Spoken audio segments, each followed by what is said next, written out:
farmer, cocoa farmer in Ghana. And I'm very glad to be here to tell you something about my chocolate, divine chocolate, and fair trade. See, I'm a farmer, and I've been in the farming for 19 good years. And as this time of the year, on January, February, March, we started clearing the bush for planting. We shall experience rainfall during March and April, and we start to plant our young seedlings on the farm. The work is very hard, but we are getting something through divine. So we have to do it. And Ghana, as you can know, we are situated at the west coast of Africa.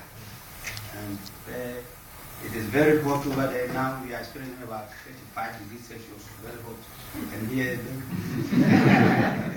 and we have to, we start planting our young seedlings during April and March, where we are experiencing rainfall. And after planting, we also plant some banana, corn, maize, and many things to give the small seedlings shade. Otherwise, it's very hot there, the young seedlings will die. And the cocoa, this is a route to my village. The name of my village is Tomiabra, meaning if you love me, come.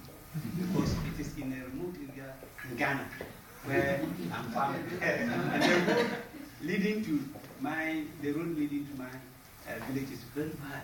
So big bumping areas. So if you love me, you come there. So we start planting in the March, April, and every year we have to clear or weed under the cocoa seedlings 3 times. By 2.5 years, to start to bear fruits. Bear fruits. You see, it has more fruits. The yellow ones are now ripe. And in Ghana, we have 2 seasons. The major season starts from September. That's where we start to harvest our cocoa. We go to the farm early because it's very hot over there, and I work there with my wife.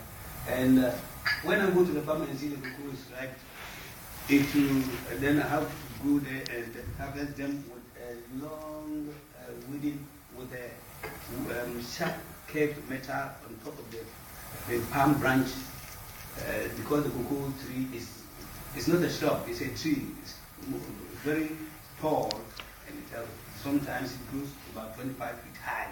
So we have to cut down the ripe pods, gather them at one place, heat them at one place, then go to my friends to beg them to break the pods, because it will be many or it's many. So I have to go and beg my friends to help me to break the pods.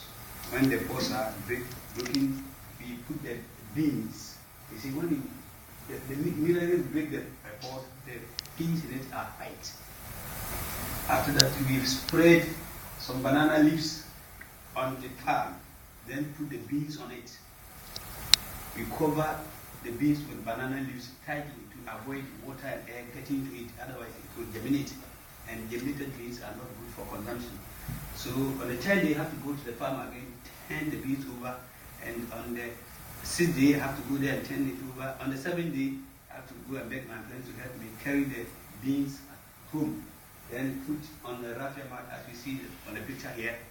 I have to turn it over for every 20 minutes, and it is dry on the hot sun. Not you don't heat them with fire, but on the hot sun.